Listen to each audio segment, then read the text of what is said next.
Welcome to the Asher Marketing Podcast. This podcast is hosted by Asher Agency, a comprehensive marketing partner for clients across the country. For more information, visit asheragency.com. My guest is Kelley, President and CEO of Asher Agency. Kara, how you doing? I'm good, Anthony. How are you? I'm good. It has been a whirlwind in 2026 so far. Yes, it has. It's like we all woke up on January 5th and said, let's do everything right now. It has been an absolute fire hose. I felt like there was this nice, quiet lull that was still busy during the holidays, but January has been a full-on sprint. It sure has. It sure has, which is fun, which is why we do what we do, right? Yeah, we love it. So let's talk a little bit. So you're here to kind of recap 2025 and give a sense of what you're thinking about at Asher and what we as an agency are thinking about headed into the next 12 months or so. So let's start by recapping 2025. What were some of the highlights from your perspective, some of the things that made 2025 a special year at Asher? We grew capabilities in 2025. We brought on some great new clients in 2025. I say that with a slight hesitation in my voice because 2025 was a grind. It was a hard year. It was difficult due to economic uncertainty. Just the climate of business last year was tough.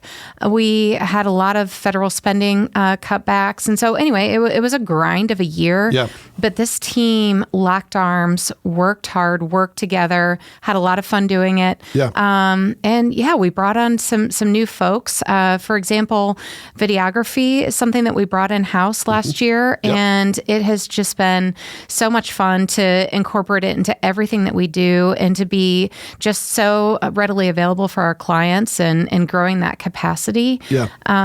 We also brought on a new media director at the end of last year, and he has a rich history in research and insights and analysis. And and I've said this multiple times, that I've long been a fan of Nick's, and finally bringing him on board when the timing was right was, I was just joking with Nick. I said, I've always wanted to work with you, and now that you're in the same building, we don't work together at all because we're both too busy. But someday Nick and I will work together. But he's been a great addition, as the other new additions have been to our team.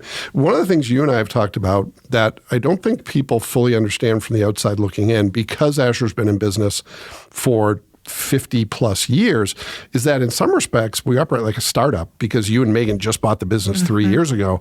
And I think that uncertainty that everybody's feeling in 2025 kind of brought that to bear a little bit. It did. We didn't have 50 years of revenue in the bank. We are so young, so hungry, so energized. We have to be pretty nimble right now. We feel every bump in the road as a relatively new business. Yeah. Well, and one of the things that you and Megan have had to do is to look ahead and to say, we need to keep our eyes on the budget in the short run, but we also have to build for the future. And that's where some of those new hires come in. Yeah. So congrats on taking the leap with some of the new folks. Yes, it's been really exciting. I feel like I've said this over the years repeatedly, but once again, I feel like we have one of the best teams we've ever had at Asher. Yeah. Some of the most talented people. We talk so often about how we have teams of experts, but we truly are subject matter experts in so many of our different services and categories. So it's an exciting time. Yeah, and I think that's the one thing that's changed the most. I mean, let's be honest, in the 21 and a half years I've worked here, we've always had very smart people. But people have had to get a little bit more focused on a specialty. So still very smart people, but like world-class smart about the thing they do because they're specialists, right? That's not throwing any stones at people who've worked there in the past. Oh, yeah. Very smart people. But now it's like you got to be smart about one thing and be a world-class expert and be able to solve every problem. We're really lucky that we have those folks. Yep. Great team. So another big highlight in 2025 for especially you and Megan, but all of us at Asher, is that Asher became a women-owned small business as designated by the Small Business Administration this past year. Why is that ultimately meaningful for you? So we were a certified WBE in the state of Indiana, which is great. But getting that SBA certification, it just takes it to a whole nother level. I mean, the SBA is a highly admired credential. It really legitimizes everything that we do.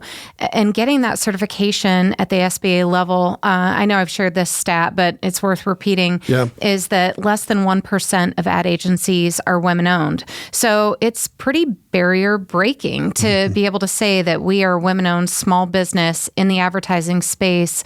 We're breaking some glass ceilings there a bit in a really male-dominated, environment. So that's exciting for the future of, young women and young people at our agency to show that, you really you can do anything. And it's part of how we market ourselves now. I mean, I was talking to earlier this morning, me, Mike Fulton, Dave Good, and Melanie were talking to a female college president, and it stood out to her that we were a women-owned business, right?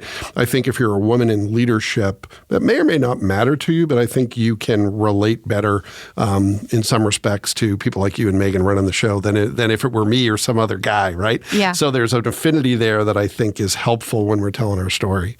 It is. I'm really proud of it. It helps us with federal contracts, partnerships, people who are looking to be inclusive. But all that said, we stand on the talent of this team, whether we're women-owned or not.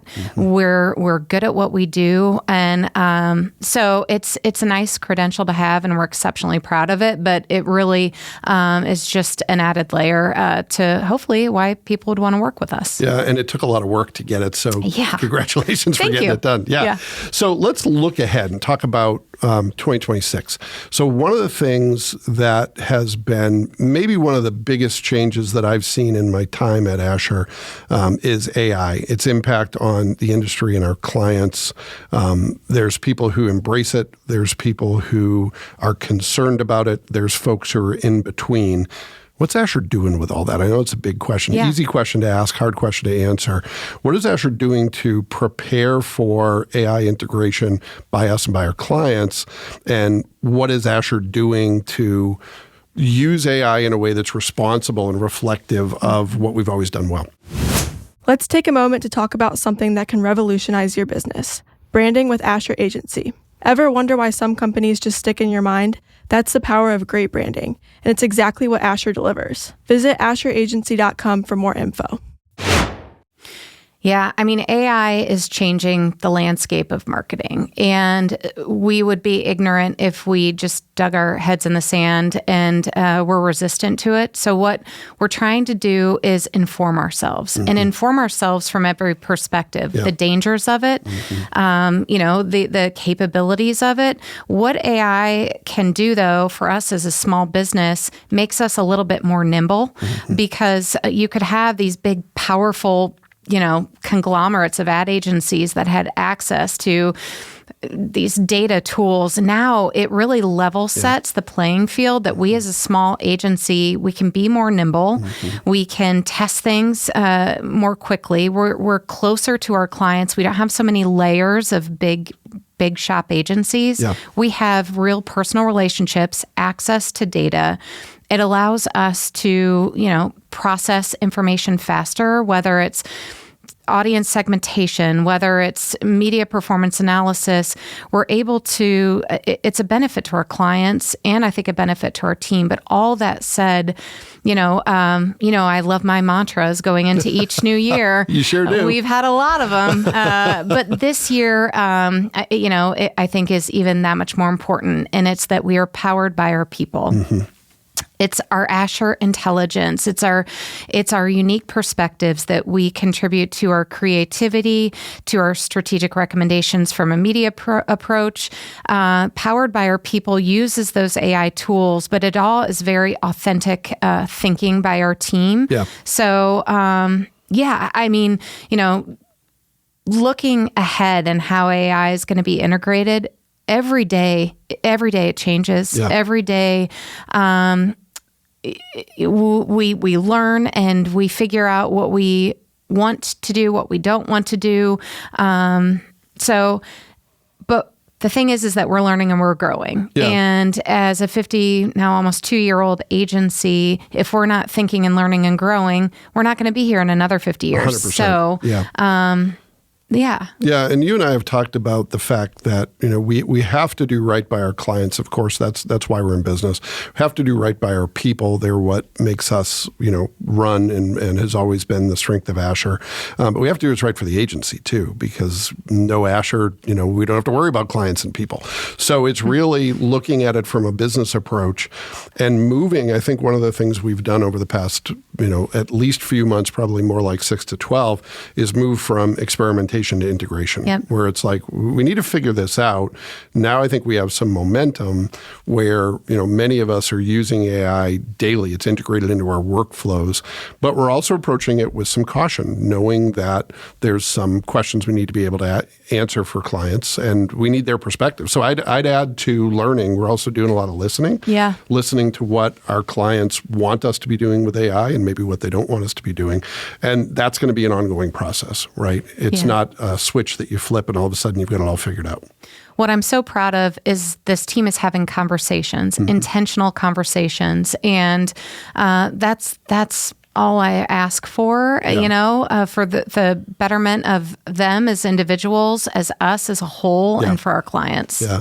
Well, and it's one of the things that I think has made Asher special for at least the time I've been here, and I'm confident well beyond that, is that everybody really does have a voice.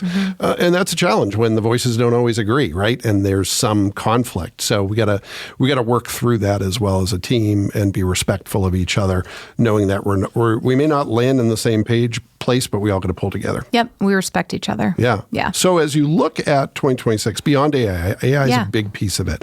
What else are you excited about? What's on your mind over the course of the next 12 to 18 months? Yeah, I just want to continue to grow, and it's an exciting start to the year. The phones are ringing, the emails are pinging.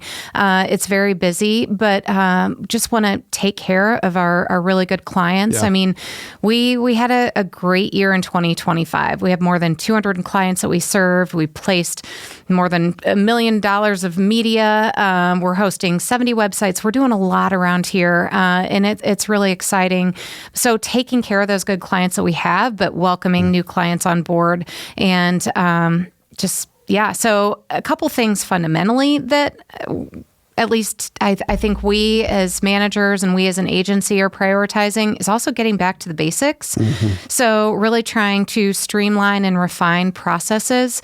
We have a lot of cross company collaboration and trying to streamline the way that we do things, and using AI as a tool is part of that. So that's a priority, and just really spending more time together. So often we all work so hard at this agency, and I'm so proud of the work that we do, but sometimes it's just nose to the grindstone. You want to lift your head up and look around and have some laughs, and we have such a good culture here, and so really want to nurture that going into this year. Well, and it's real easy for that to become an afterthought. I noticed that just today, because I've been in the office most of the day, and I think this is like the first real interaction with a coworker I've had, because it's been super busy, right? And I was kind of kicking myself. I was like, why come into the office if you're just going to close your door and work in a silo? Sometimes that's a necessity, though, right, to get some stuff done. But I agree, it's ultimately about that collaboration and taking the time to really meet people in a way that's going to allow you to build that relationship and collaborate and do great work. Yeah. So I know you love to travel. Do you have any travel on the horizon for 2026? Getting a little personal here, taking us away from work. I love to talk travel. So I have some meetings, some kind of retreat meetings, if you will, in Arizona next month. I went to the University of Dayton, my Dayton Flyers, and it's rare that my college girls can carve out time in our calendar, but we are going to get together in the spring. But my big trip this year is going to Croatia. Okay. So, and you have a little bit of history history with Croatia, right? I do. Yeah, I spent some time living there and working there. Yeah. And so I'm excited to go back and share it with Mike and just show him some of these most beautiful places I've ever seen in my life. So heading to Croatia this summer. Awesome. Yeah, Awesome. counting down the days. Well, by the time that comes, you're probably going to deserve a break with everything else that's going on. I will look forward to it. Yeah, I'll look forward to it. It's so comforting to be able to take a break. You know me, my finger's always on the pulse. I'm always checking the emails, but just such a great team here where I can go take a little break for a second and then come back and jump right back in. Well, and one more thing going back to Asher is it was funny. Our previous podcast guest had never been here, so I was walking him around the building and introducing him to folks. And I was like, and Nick's been here since November and Julia's been here a few weeks. And I'm like, there's a lot of new faces here. So hopefully by the time you're ready for your trip, everybody's successfully onboarded and ready to move forward and you can take a breath. Everyone's doing great. And, as you know, a lot of longevity too. Yeah. As we just said farewell to one of our longest standing and Jill employees. had been here 33 years. Almost 34 years. Almost 34 years. That's a lot of history. It really is. Yeah. We're going to miss her. I'm really happy for her. But there's such a nice blend of longevity and fresh perspectives. And it's cool. Keeps us all motivated. Yeah. Well, I was joking with Glenda that I am now the Asher employee who's been at Asher the longest, and that just means I'm really old. So. No, stop. So hopefully I survive 2026. Seasoned. You're seasoned. Well, Kara, thanks for doing this. It's great to hear an update on where Asher was in 2025 and where it's headed in 2026. Really appreciate you taking the time to do it. Thank you. Thanks, Anthony, so much. Let's bring it on. All right. And thanks to everyone who took the opportunity to listen to this episode of the Asher Marketing Podcast. We'll be back next time with another great guest, and we hope you'll join us then. Thanks for joining us today. Next time, we'll be featuring another great guest, so be sure to tune in. If you enjoyed this episode, please subscribe to our show and leave us a review. It really helps others find us. Visit our website at asheragency.com for more resources and updates.